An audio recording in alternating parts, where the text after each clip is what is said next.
Is this thing on? Welcome back to Big Mouth, and fancy seeing you here in June. A very welcome, my friends, and especially my enemies. Come in, sit down, no touching. I don't do the touching. Welcome back to Big Mouth, and hello, and you can keep this or any other conversation I ignite going on my Twitter, at Movies TV Mad, my Vero, at Big Mouth 1, and my Instagram, which is normally an extension to this channel, which is Big Mouth. Now, it's been about 4 or 5 days. I hope you had a wonderful Christmas, by the way. And as you know, I normally live in Cyprus. I'm here in the UK, staying with family till the 11th of January, so it's really hard for me to do videos. Now, the normal schedule will be back on the 12th of January with the dceu daily every single day without fail. If I've got one arm, one leg, one eye, it's going to look disgusting, but I'll still put out a video. But until I go back to Cyprus, it's very difficult for me to do videos. But I've got the place to myself for a few hours before I go out, so I thought, let's do a video. And so welcome to today's DCEU Daily, and there's a lot to catch up on. Now, there's two pinnacle things that have happened, and there's lots of things that have happened, and I'm not going to lie to you, I haven't got that kind of memory where I can relay everything that's been said. But Zach has been posting more and more pictures on Christmas. Was it Christmas Eve or Christmas Day? He's been talking a lot, and so has David Ayer. But one of the things I want to talk about right now, and after I kind of talk about these two issues, I want to talk about the fandom's reactions to these things and how we're taking ourselves backwards. We're taking the movement backwards. We're creating these divisions again. And I'm going to explain to you why it's stupid, why it hurts the movement, and why I've made a stand and already been blocked by one of my fellow Release the Snyder Cut fans. So here's I thought this was a big bomb that Zach dropped. So film is not 100% finished. Still some stuff I want to do. As with every film I've made, not sure what difference it makes as to the finished level of the film. Now, I'm reading this because John Campier, the pundit from the John Campier show on YouTube, and originally from Collider, right, said, you see, I told you so. I told you it wasn't done. Now, we need to look at this again. Now, as usual, people like Campier don't need much egging on to tell you they were right. Listen to me, John. Listen to me, Mr. Campier. You were not right. Zach has told us the VFX has been done. The music's been done. It's been cut to a good standard. The film is ready for release. It's a very, very long film, but the film is ready, right? So let's cut down what Zach said. And for people who have learning difficulties, let's read it a little bit slower. Film is not 100% finished. Now, that's a compelling statement because that has been the arguments between us, the fans, and the non-fans, the people out there who don't understand what's going on. Now, that's a big statement. This confuses the issue even more, in my opinion. Still some stuff I want to do, as with every film I've made. Not sure what difference it makes as to the finished level of the film. So, for me, personally, look, Zach is a very tactical person. He's saying stuff to keep the trends going, to keep conversations. I understand that. But this is something that should have been explained by him a very long time ago. Now, whether it's finished or not finished, I still would have fought for this. Because as I said 2 years ago, when this conversation first started, whether there is a Snyder Cut or whether there's not a Snyder Cut, he filmed everything he wanted to film, give or take the odd two things. Now, obviously, something like the Martian Manhunter thing, where he's got the CGI, but he hasn't got the actor to do the transformation, he needs to do that. So that's what he's talking about. So in those terms, the film for him is not ready because he's already told us he didn't get to do the actor with the Martian Manhunter thing, right? So that's an interesting thing. So we already know that. That's not Campier or, trolls, trying to get into us, trying to hurt us, trying to mix up the movement. This is true. Now, as I say, this is a very confusing statement because he says it's not 100% finished. Still some stuff I want to do, as with every film I've made. Not sure what difference it makes as to the finished level of the film. So what does that mean? Well, it means that the film can be consumed. It's there, the music's there, the VFX is there, but there's still a few things he wants to do. Now, surely the Martian Manhunter thing is a very pivotal thing, which means that would make a difference because these are things we've been told about. Now, the problem with all these things that Zach's told us, and I'm grateful for what he's told us, people like the Martian Manhunter thing just assume that it's all there and it's ready to go.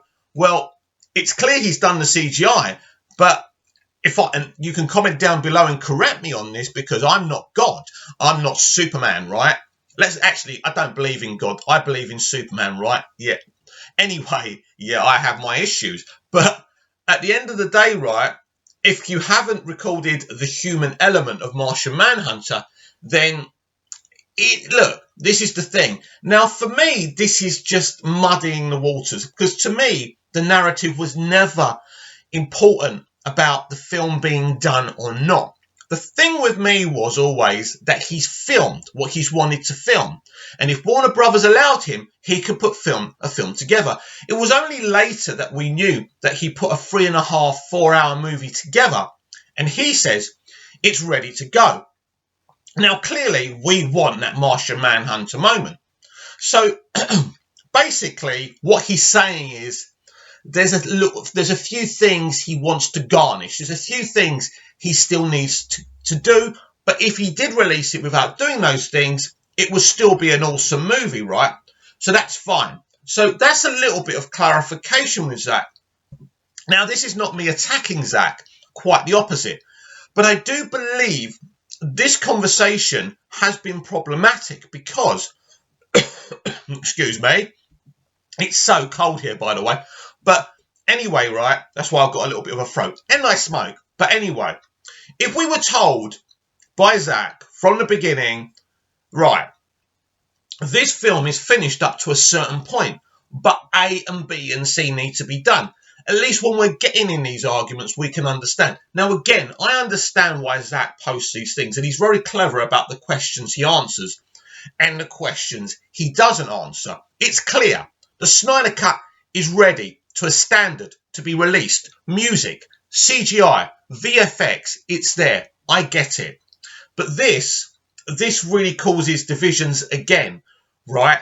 And although I understand why Zach posted it, in a way, I wish there was more clarification. Yes, he's saying it's ready, but it's like what Bryan Singer said, you know, no film is ever completed. So he's got a complete film, but he wants to add a few things to it. And obviously, we want to see that awesome Martian Manhunter reveal. So that's something that happened straight after I recorded my last video.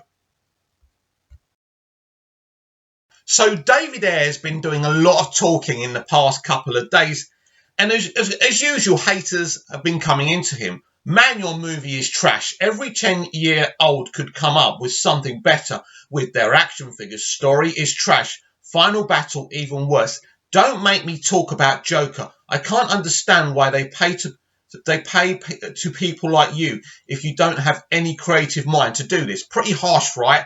And pretty much not true. But anyway, David Ayer comes back. David has a spare 5 minutes.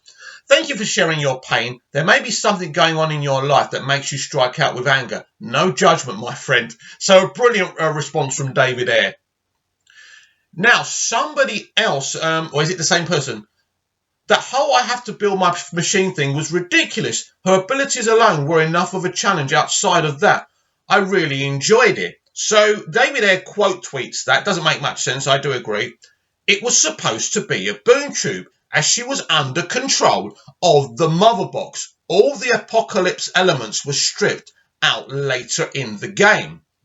The machine concept was an attempt to create a ticking clock and a world threat. So basically, the stuff that they had the villain doing was created because they got rid of Snyder's connectivity. Yes, Snyder wanted David Ayer to have her controlled by one of the mother boxes, right? Let's reread this.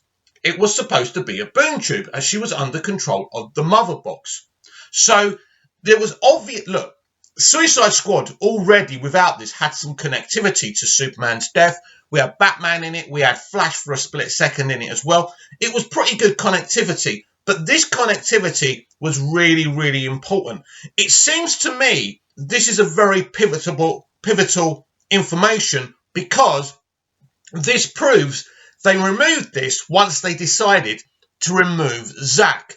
So it's interesting if David will ever tell us a timestamp when this decision was made to remove, the villain, and I forgot her name, the villain of Suicide Squad from being controlled by one of the mother boxes and it being a boom tube.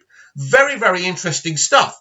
And that would have been very, very awesome. Let's put this down. You may hear it vibrate a little bit. I do apologise about that.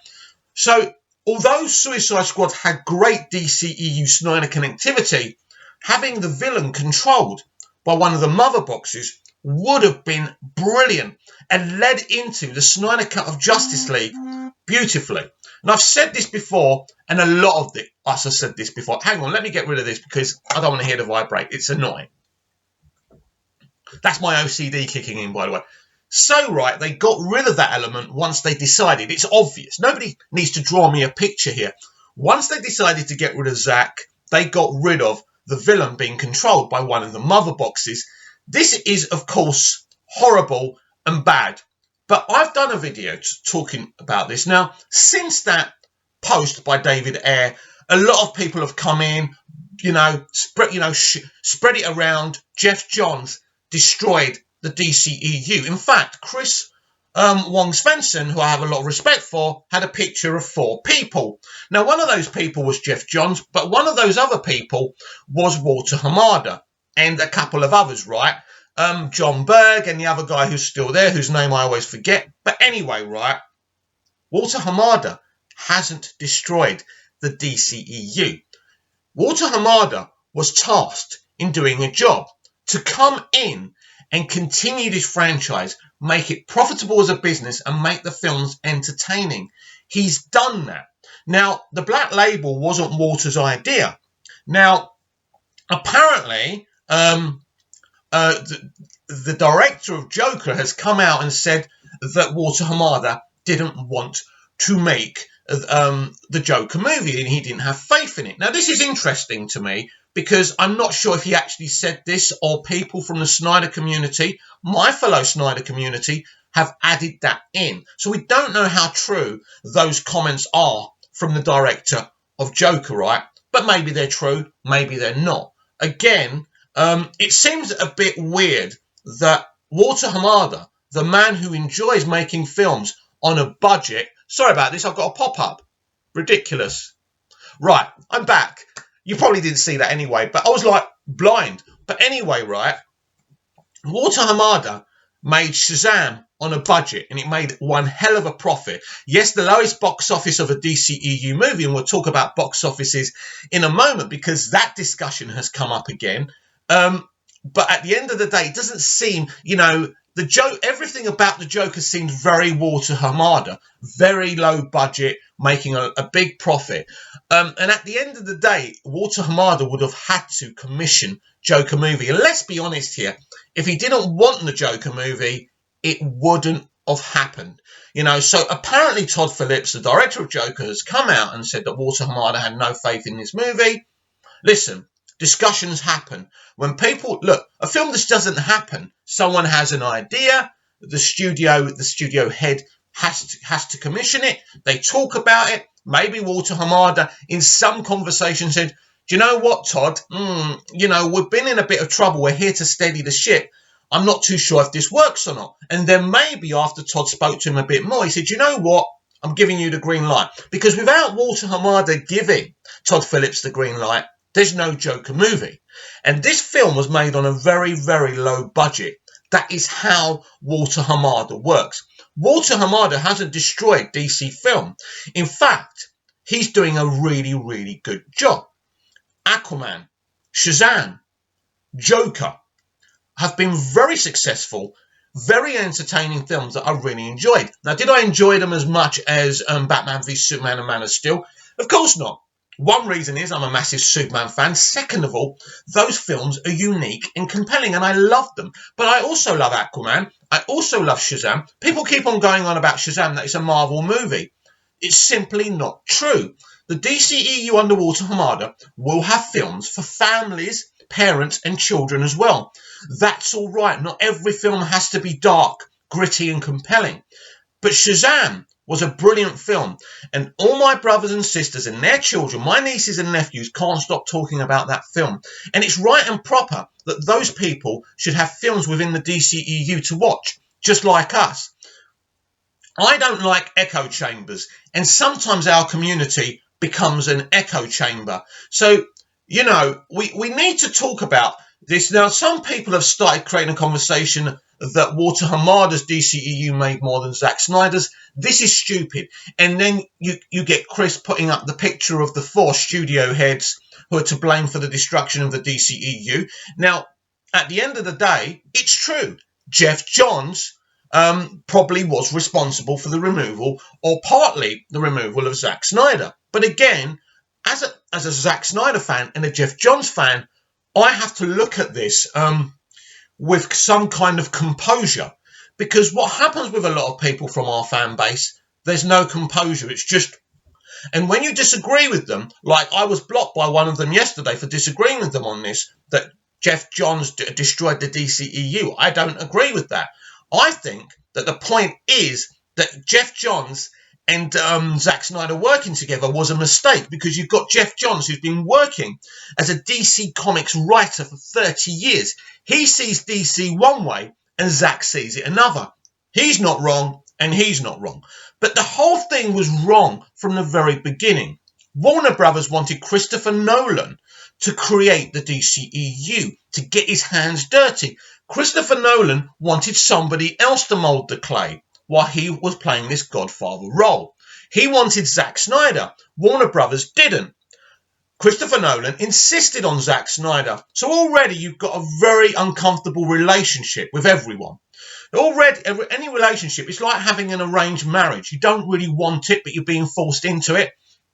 Nolan doesn't want to mould the clay of the DCEU. He wants Zack Snyder to do it. Warner Brothers want Christopher Nolan, but Christopher Nolan's got so much power now, he could say, I insist. This is the guy I think can do the job. But Warner Brothers are uncomfortable from the very beginning. So from the very beginning, they're trying to interfere with Man of Steel. Nolan is a protector. Now, when it comes to Batman v Superman, he was an executive producer, but Snyder was really running things a lot more, and it became a very, very different film, a film that I love. But from the very beginning, you know, Warner Brothers wanted Nolan and not Zack Snyder to mould the clay, and Nolan wanted Zack Snyder. How can you have a franchise? How can you create something and have a good relationship between creative and studio if each party is forced together? It never made sense. So it's really the only blame must be put onto the studio for not saying to Christopher Nolan, as I've said before, listen, Chris, you clearly don't want to be involved with this. We don't want Zack Snyder. We'll pick somebody else to do this thing. This is where it got messy. That doesn't mean I don't want Zack Snyder. It doesn't mean I didn't enjoy Man of Steel and Batman v Superman. But the truth of the matter is, these were uncomfortable relationships. And although Zack Snyder was controlling the narrative of the films, production-wise, they didn't have anyone running the ship. Who was in charge? John Berg, Jeff Johns, the studio heads. Who was really Kevin Sugihara? Everyone was getting involved, and then us British have got this saying, too many cooks spoil the broth. So what happens after David Ayer comes out with these revelations that actually there was a lot more Snyder Cut Justice League connectivity, and there's even rumours that the Joker was going to be, Jared Leto's Joker was going to be in the Snyder Cut of Justice League, and then people get frustrated and angry. Oh, Jeff Johns destroyed it. What? And attacking Walter Hamada, Chris, and putting him in that picture of 4 people, he's the one ultimately who's going to green light the Snyder Cut if we can get it right. And I'm not a clairvoyant. I don't know that. I think we will see it, but I don't know, right? Putting him in that picture muddies the waters. If you're Walter Hamada and you see that, and you see people are saying this guy is part of 4 people who destroyed the DCEU, are you going to commission the Snyder Cut? Now, if it's good business, which I believe it is, maybe yes. But you're just muddying the waters. And this happens too often. And what happens is, every time you slag Jeff Johns off, and I'm not talking about Chris, I'm talking about the movement in general, Jeff Johns is loved by DC purists. He's loved by me.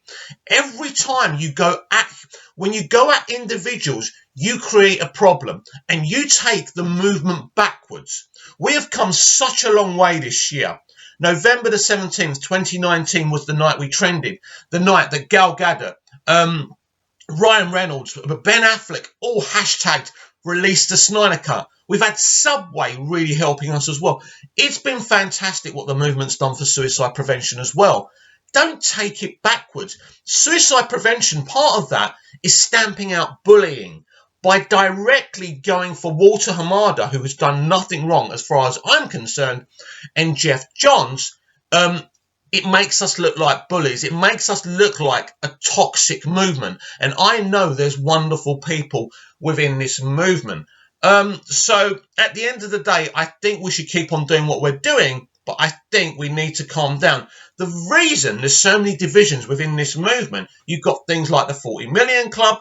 If people want to believe that it takes 40 million to finish off the Snyder Cut, let them think that. But don't create a war. It's up to them what they think. I don't agree with them. I don't think it will take 40 million to finish this film. I think this film is ready, but Zack Snyder said there's elements he still wants to do. Again, I think Zack needs to be a bit more transparent by what he means by not 100% done. Because again, it creates division in his own movement. And we want certainties. We want to know. Zack, is this film ready for release or not? Then we can go forward with our videos, our conversations, our hashtags, and it makes for a lot happier environment. And anyway, that's my opinion. I think we're taking our movement backwards by attacking Johns and Hamada. That is just my opinion. I'm entitled to that, and you're entitled to yours. Now, some kind of site called Editorials 99 wrote something about Wonder Woman 1984. And the reason I'm going to read this to you is because Patty Jenkins seems to not be happy with it. Now, Sport of Thrones status actor Pedro Pascal's position in Surprise Lady 1984 is a thriller. See what speculations counsel about the position. Now, I don't know if this is some kind of South American editorial because, as you can see, it makes no sense. Pascal's position in Surprise Lady 1984. What does that even mean? Anyway, Pedro Pascal over the last few years has made an effect at the minds of each family. He starred in main roles, gaining essential acclaim and profitable with the hearts of the hundreds as neatly. Pedro has performed the function of Aubrey Martel within the greatest TV display of the century, Sport of Thrones, and in addition the function of Javier in Narcos. In each of the presentations, his dynamism, versatility and performing chops are a lot liked. So obviously this is someone who doesn't have a great command of English, and that's fine, of course. Not everyone has to have a command of English, but when you're writing about an English-speaking movie, it probably helps. Pedro Pascal now returns to the massive display in the impending DC film Surprise Lady 1984 again. The trailer for the film presentations the time after the occasions of the primary Surprise Girl film, and sooner than the Justice League and a different similar film set in 1984, and the trailer presentations go back of Surprise Girl's love hobby Chris Pine, and numerous the action-packed sequence. As you can see, the grasp of English is terrible. Pedro in the trailer seems to be maintaining some roughly historical artifacts and offers the vibe of being the villain of the tale. You'll additionally see Pascal marching down a hallway and seems to be giving a sinister grin. In all chance, he seems to be the primary antagonist of the film. Given in his earlier outings as dynamic grey characters, Pedro is a smart selection for enjoying the antagonist of the superhero flick. Whether or not he's some other legendary personality in human shape, or whether or not the artifact offers him some energy or one thing or other is but to be noticed. On the other hand, something will also be set evidently is that given the quantity of skills provided at the forge of the film, it will be one of the vital greatest hits of 2020. So they seem to be speaking positively. Now, they talked about this little theory that a lot of people have, that actually we think Pedro Pascal is playing one character, but maybe he's a more famous villain disguising himself as that person. Now, what will be awesome about this, if it led into another DCEU movie like New Gods or even the Suicide Squad, that would be very, very interesting. I don't know the only character I can think of who can change his form is Brainiac. I don't know anyone else. I'm sure I'm not sure about Darkseid, what he can do. He has got a lot of power, so maybe it could be Darkseid, but who knows? But there are speculations. There are speculations that the actor performs a part of Max Lord, one of the vital characters as seen within the DC Comics. The film's director, Patty Jenkins, has now showed that Max Lord certainly bureaucracy a part of the assembling of the film, however, has stopped in need of linking the nature with Pascal. What Pascal sooner or later finally ends up enjoying is but to be noticed. Surprise Lady 1984 hits the cinemas on the 5th of June 2020. And that's really it. And Patty Jenkins quote tweets this article. And again, I don't know if she's being serious. How many times do I have to say, no spoilers, guys, clearly a leak. Sport of Thrones status actor Pedro, and she just quotes the headline. So the whole thing's really strange, but it does seem that she's kind of a bit annoyed. I don't know, but she is quote tweeting it. She is advertising the article, so maybe she just wants us to read the article. But as I say, the grasp of English is pretty terrible. So basically, it's very, very interesting. But I thought I'd read that to you just to have a non-segment of the Snyder Cut, just to take a deep breath from the negativity as well. Because as I say, I love the release of the Snyder Cut community, but I also get frustrated with the divisions and this targeting Jeff Johns, targeting Walter Hamada. What good does it do? I've tried to explain from my point of view what went wrong. The difference is with Disney, you can see with Star Wars has been run by Disney. That's how they messed it up. Now, the MCU is run by Kevin Feige up to now. Now, if they start interfering, then we'll see what happens and there'll be problems. But up to this point, Kevin Feige has been running that franchise his own way. And that's why it's been successful, because he understands films, he understands television, and he understands comics. The man is not only a production bureaucrat, he's a fan of storytelling, and he understands it. What went wrong with Star Wars is someone who doesn't really understand to knit together a franchise was involved. Whatever you say about George Lucas, about his quality as a director or anything like that, he knew how to make Star Wars a successful franchise. The prequels made a hell of a lot of money. I love the prequels, by the way. His original 3 movies, again, made bank, and they were very enjoyable. So he knew what he was doing. Kathleen Kennedy and Disney did not, and that's why they've got other people like Jon Favreau to take over the control so they can create something special. And I think here on in, I think Star Wars will be great and awesome for Lucasfilm and Disney. Now, my point is with the Snyder Cut and with Snyder's Man of Steel and Batman v Superman Dawn of Justice, he may have had a narrative plan, but there was nobody else there running the thing. There's Jeff Johns, there's John Berg. I've said all this before. So just, aiming at Jeff or Walter Hamada, who's just an innocent victim here, has nothing to do with what happened because he only joined afterwards.